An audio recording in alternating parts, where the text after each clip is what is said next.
Right. Okay. Hello, everyone. My name is Adrian Jung. I'm a professor of special education, and I'm also serving as a master's program advisor. So welcome all of you. Let me see. Okay. Okay, here's my title. I'd like to start with the credential program because many of you start clear and the master's at the same time after you finish your preliminary credential. So I think it is important to know about our clear credential program. When you finish your preliminary credential program, you it's kind of separate program. Clear program and the master's program are separate.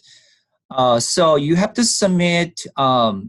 Actually, the clear program is relatively simple. The application process is really simple. You can just submit a one-page department application to SPED admissions office, where is CP 540, and also credential change objective. That's all you need to do to apply for your clear credential program.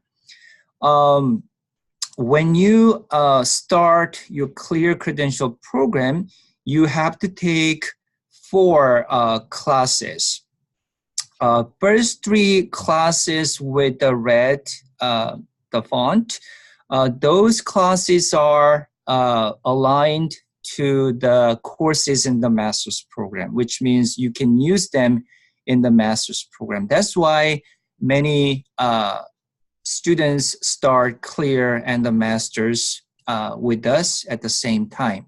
So in the first semester, you have to choose 531 or 532 or 535, depending on the program you are in. 531 is a mild severe, 532 is mild moderate, and 535 is ECSE. So this course is a prereq before you take 533, which is the last course to clear credential program.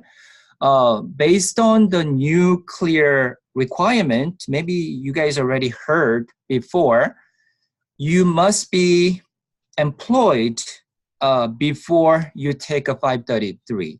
If you are not fully employed, you are not allowed to take a 533 because you have to do induction in 533. So you have to have your own classroom to complete your induction requirement.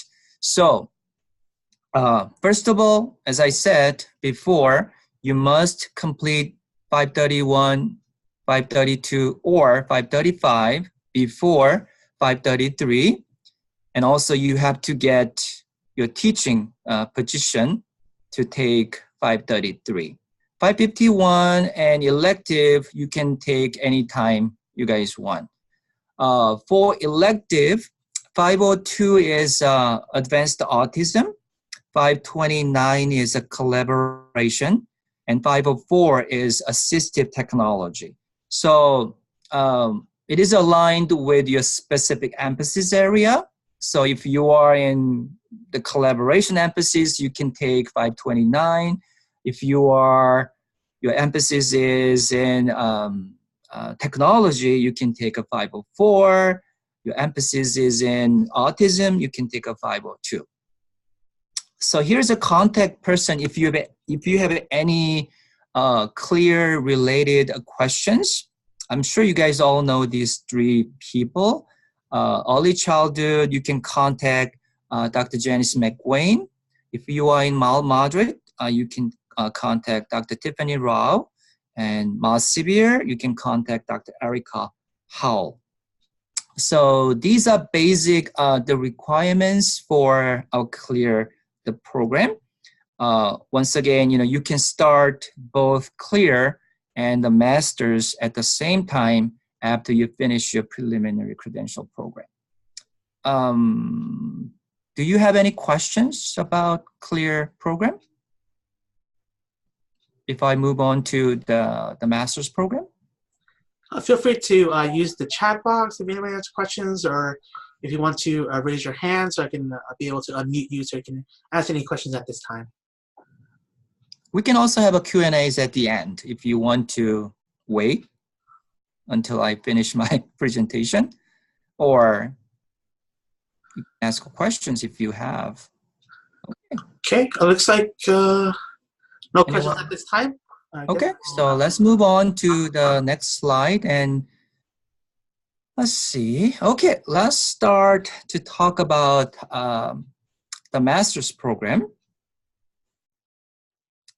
Okay, if you finish your preliminary credential program in May 2019, this spring, you can apply for master's and clear at the same time. The deadline is on March 15th. It's coming soon. But if you want to apply for spring 2020, you can wait till October 15th. So if you are finishing up your preliminary credential in spring 2019, it's time to apply for a master's and the clear. Master's grade policy, we have some grade policy.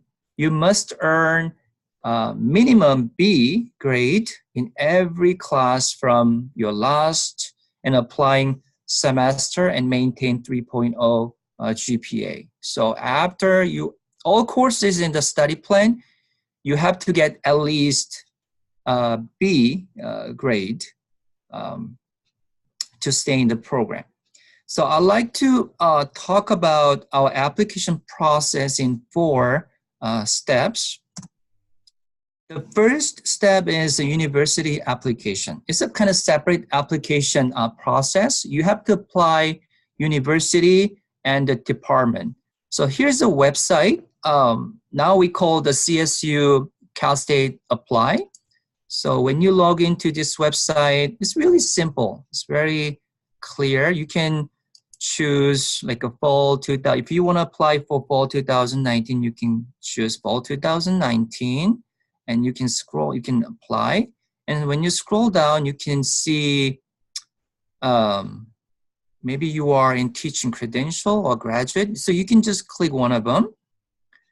I think you are in graduate. So click graduate and continue to work on, and they're going to ask you to submit some the document. So this is the website. I want you to, okay, let's see, let me close it. Let me go back to the PowerPoint. Okay, here's the website. And then after you apply to the university, we're gonna receive the recommendation from the university admissions office. And at the same time, I also want you to apply for the department. So before you apply, I want you to review a master's application checklist. Once again, when you log into this website, let me click it. And this is our website.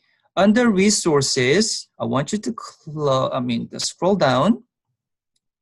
You will see the bunch of forms, like preliminary credential, intern program. Here we go. There's a master's program. So under master's program, you will see master's application checklist. When you click it, and you will see what you need to submit to the department.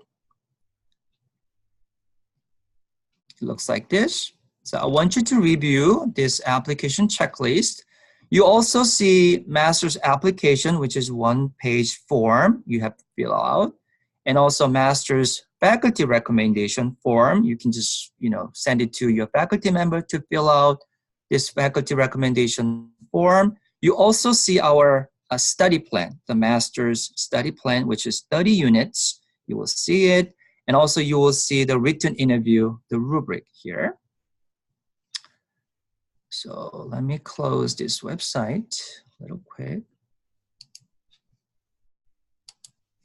Go back to here. Okay, so complete master's application form, and you will find the one-page application form in this website, as I just showed you. And locate master's template for letters of recommendation. Once again, you will find the letters of recommendation template in this site. So we require 3 letters of recommendation from university teaching faculty. You can simply ask and send the this template to the faculty who wants to write the letter for you. Step 2 is the your transcript. So you have to submit your official transcript to the department. So we're gonna calculate last 60 units, whether you have 3.0 minimum. This is a minimum GPA we require when you apply for the program. So we do not count pass, fail class or complete, incomplete class, only letter grade class. Which is last 60 units, and submit application items, all of them, the 3 letters of recommendation, 1-page application form, and official transcript to our admissions office, where is College Park in 540. So usually you can contact Lisa Alexander, our admissions assistant, and she will assist you and how to submit these items to her. It all goes to Lisa before I review your application items. Step 3 is interview. After you complete, after you submit all your items, the application items, we're gonna set up the oral and the written interview. I'll be with the Professor Lori Seller. Most of you know Professor Lori Seller. She's our admissions coordinator. And we're gonna let you know your time and location for the oral and the written interview. Usually the evening time, like a 5 to 7, like a 7 to 9, something like that. So we'll let you know. Step 4 is a decision. You're gonna receive an email letter from our admissions office whether you admitted to the program or not. So if you admitted to the program, we're gonna ask you to take a SPED 501, which is Introduction to Master's Program, 1-unit class.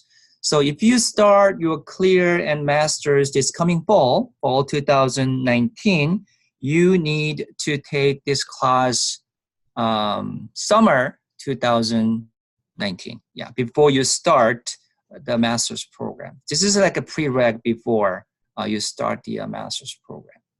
So I'm going to overview the master's program in this class and also develop your master's study plan, including your Clear study plan if you plan to do both at the same time, master's and Clear program.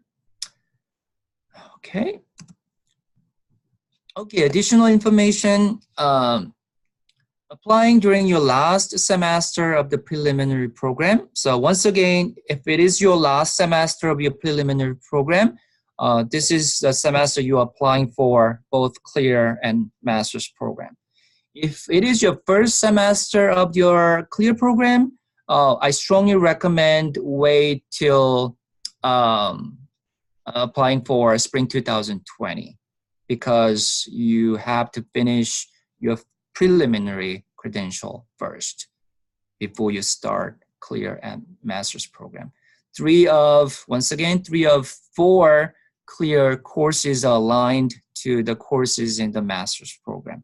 I already mentioned in the beginning of my presentation. Okay, so per university requirement, you can only transfer 9 units, 3 post-bac, so 500 level courses. So if you are in our preliminary program, you can bring, for example, like ECSE, you can bring 515 and 522 to the master's program. It's already 6 units. If you are in mild, moderate, or mild severe, you can bring 520 and 522 to the master's program, 6 units. For example, sometimes those students who start only clear credential first. So they wanted to come back after they finish their clear credential program. That case, as you see, you already have 2 classes from your preliminary and 3 classes from clear program. So you have total 5 classes, which means how many units? 15 units. So based on the university requirements, you can only transfer 9 units. In this case, you're losing 6 units, which means you have to repeat these 6 units, or you have to take additional classes to make up. So I strongly recommend start your clear and masters at the same time. You can still apply, but you don't have to do it. Maybe you don't want to do the masters. You can just drop it before you start the master's program. You can just continue to work on your clear only. But I do not recommend after you finish your clear and you can just come back and I want to do master's program. So in that case, you're losing some units. Just keep in mind that. Okay, so all the forms and rubrics I already showed you before, so you can just log into this website. It's a resource. You can see all the forms. And also under admissions, you will see only master's forms, like the application form, the faculty, the recommendation, the template here too. So, okay, you can also go to resources too. Either way. Okay, let me go back. Okay, if you have any questions, you can always contact me and I'll answer your questions. And just a couple of more slides. Okay, we have a minimum expectations for all graduate students. First of all, APA style. I think you guys all heard about APA form. All graduate courses is always APA. Every single class, we always talk about APA, APA, APA.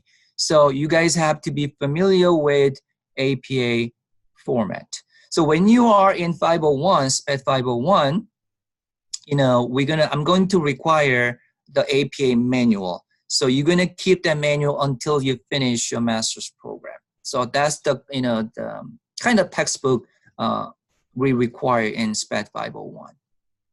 So knowledge of what constitutes plagiarism. I think you guys already heard about plagiarism, how important it is. In the master's program, we require heavy writing, not like the preliminary courses. So the plagiarism is really critically important issue in the master's program. So I want you to be aware of it.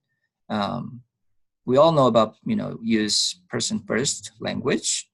You also has a strong writing skills. We have, in a university, we provide, only for the grad students, we have a graduate student success center. This is really great, the program the university offers only for the graduate students. So if you have any writing issues and writing support, you can always go there and make appointment with them to support you. So initiate contact with the committee chair. When you are in, once again, when you are in 501, I will assign your committee chair.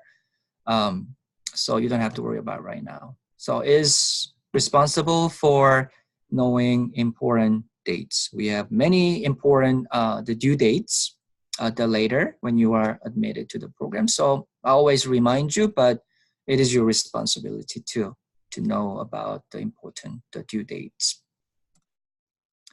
The graduate policies, once again, you have to maintain 3.0 GPA every single semester.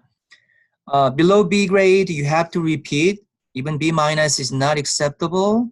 Below B, you have to repeat the course, but I don't want you to do it. So just keep in mind that Every single class you have to keep B grade after you admit it to the program. Okay. Okay, academic administrative probation. The first of all, academic probation. If you are below 3.0, you will receive the letter from the University Graduate Studies Office. And if students' GPA cannot be raised by the second semester following the date they placed on probation, the student may be disqualified from the program. Disqualify means you are not going to continue the program. So it is really, really important. So I want you to keep in mind that you have to keep 3.0 GPA every semester. Administrative probation and disqualification, including, repeated withdrawal and like a failure to progress, like a non-compliance with an academic requirement, and also inappropriate behavior, like unprofessionalism and plagiarism and things like that. So we have, the department has the graduate support committee. So we decide, the inappropriate behavior, the meaning of inappropriate behavior.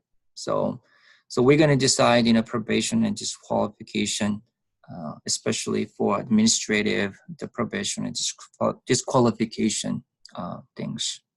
So we have two different types of probation things, but we don't want you to go there. So just keep in mind that. Okay, so this is my final slide. When you are in the program, you are going to select one of these options. I just briefly talk about these options, and when you are in the program, I'll give you more detailed information in SPED 501. Comprehensive exam and project and thesis. Most of our master's students, they choose exam option or project, not thesis, because thesis takes more time. It takes more longer. So we also strongly recommend choose exam or project. Project is more applicable to your own classroom setting.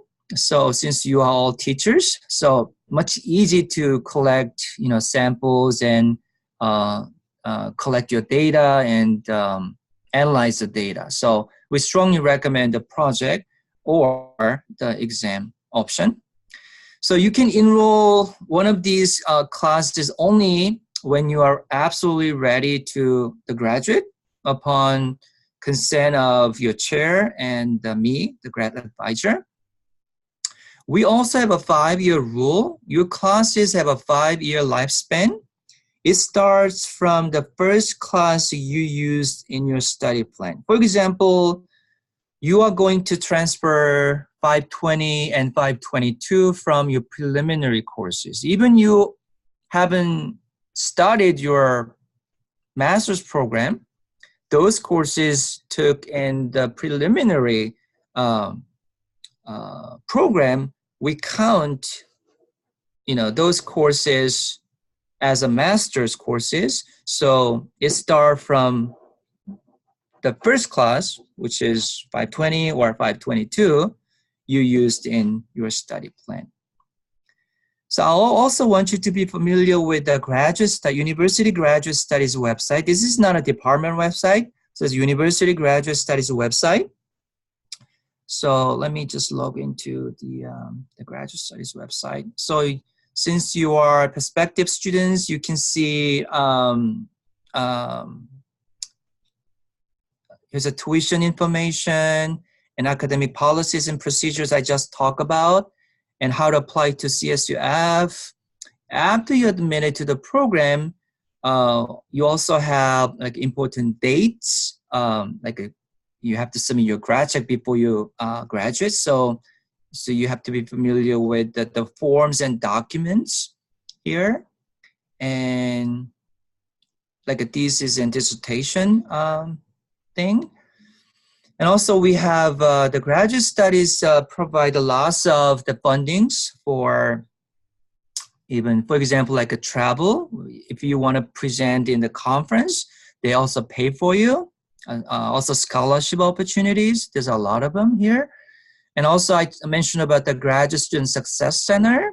When you need the writing support, they also provide, tons of the workshops only for the graduate students. So like how to write literature review and how to collect the data. Those are really, really good for to complete the project or the comprehensive exam.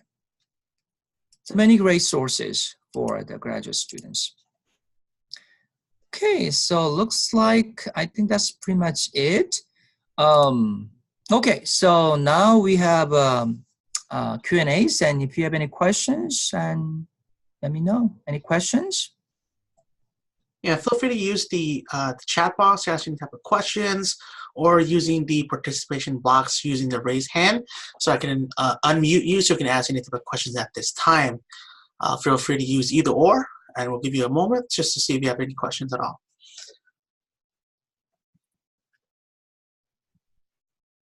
Don't be shy. You can ask any questions related to CLEAR and the master's program.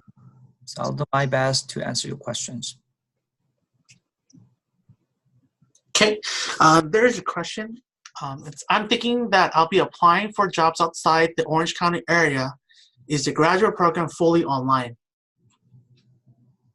That's great. Yeah, it is 100% online. Yes, also CLEAR credential program is 100% online, so you don't have to be on campus.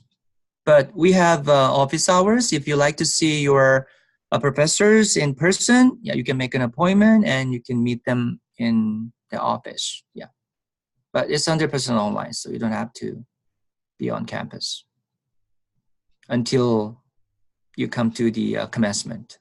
So you will see me at the commencement. No questions? Okay, so looks like there are no questions. Oh, there's one more. Okay.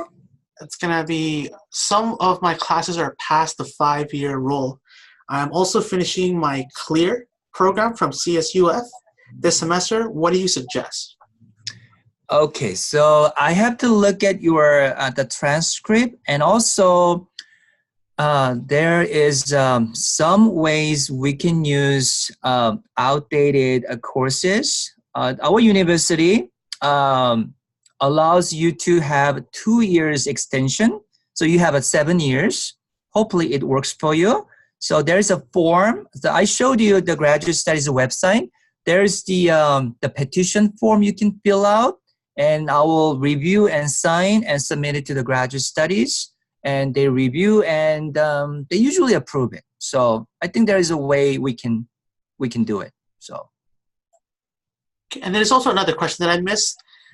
It says, even if I haven't taken my RECA by the application opening date, would I still be able to apply? Yes, we have a few of them still taking a RECA, but I strongly recommend pass your RECA before you start your CLEAR and masters, because for example the CLEAR, you are not allowed to take any CLEAR classes until you pass the RECA. So I strongly recommend pass RECA before you start taking CLEAR classes and the math. But you can only take a masters only course. But as I said, many of courses are overlapping, aligned to the courses in the master's program. So I have to look at your transcript too. So, but you can only take a master's only course, but not many. But yeah. Please pass RECA. Okay, and we also have another question. It says, so We can bring in 9 units. I'm taking SPED 515 and 522. Now, does the 501 count towards that? Oh, the 501 does not count because it's a prereq course before you start your master's. So you can take 501 with one additional 500 level class in the summer if you start the program in fall 2019. In the summer, we only offer SPED 551. The 551 is we count toward both clear and the master's. So you can bring 9 units before you start the master's and clear program in fall 2019. I think it makes sense to you. Okay, is there any other questions? Okay, there's another one. Sure. Thank you. Also, for early childhood, we don't have to take the RECA? Of course. For early childhood, you don't have to take a RECA. It only applies to early childhood folks. But mild, moderate, mild, severe, you guys have to take a RECA. RECA is a writing part, you know, writing and reading. So that's why it applies to the mild, moderate, and mild, severe, not, you know, the little kiddos. Okay, she says thank you. No problem. Okay, if there's any other questions at all, either in the chat or if you want to raise your hand and also ask it, I'll unmute you. Any questions, you can always email me so I can just, you know, answer your questions individually. So anything popping up after we finish webinar? That just says thank you for your time. I appreciate it. Did you? I'm not sure if anybody interested, but did you? Would you be willing to offer the? I guess your PowerPoint if the students might need it for this presentation. PowerPoint? Oh, this PowerPoint? Yes. If everybody's interested, I guess you can shoot either Adrian Jung or myself an email, and then we'll be more than likely to help you send you a copy of this presentation so you have a little bit more of a guide to follow. Sure, absolutely. Yeah, absolutely. So actually, you know, you guys wanted to see the, I think the website thing, you know, as I think those are really important for you guys to navigate. So yeah, I'll definitely send it to you. Okay, let me put my email in the, I'll put my email in the chat box. So if you guys are interested to shoot me an email, I'll be able to I get a copy from Adrian, and I'll be able to send it your way. And I'll just put it in the chat room, so if you guys want to make a note of that, write that down. You shoot me an email saying, you know, I attended Adrian Jung's webinar, and I just want to get more information or wanted a copy of his presentation, and then I'll send it your way. Sounds good. Okay, if anybody's going to have any more questions or concerns, please let us know. Adrian, any last words? Thank you so much, guys. You know, thank you for joining my webinar tonight. And once again, you know, if you have any questions, and don't hesitate to contact me, and I'll answer your questions. Perfect. Thank you, Adrian, for joining us, and thank you all for joining us tonight. Have a good Monday, and take care now. Good night, everyone. Bye.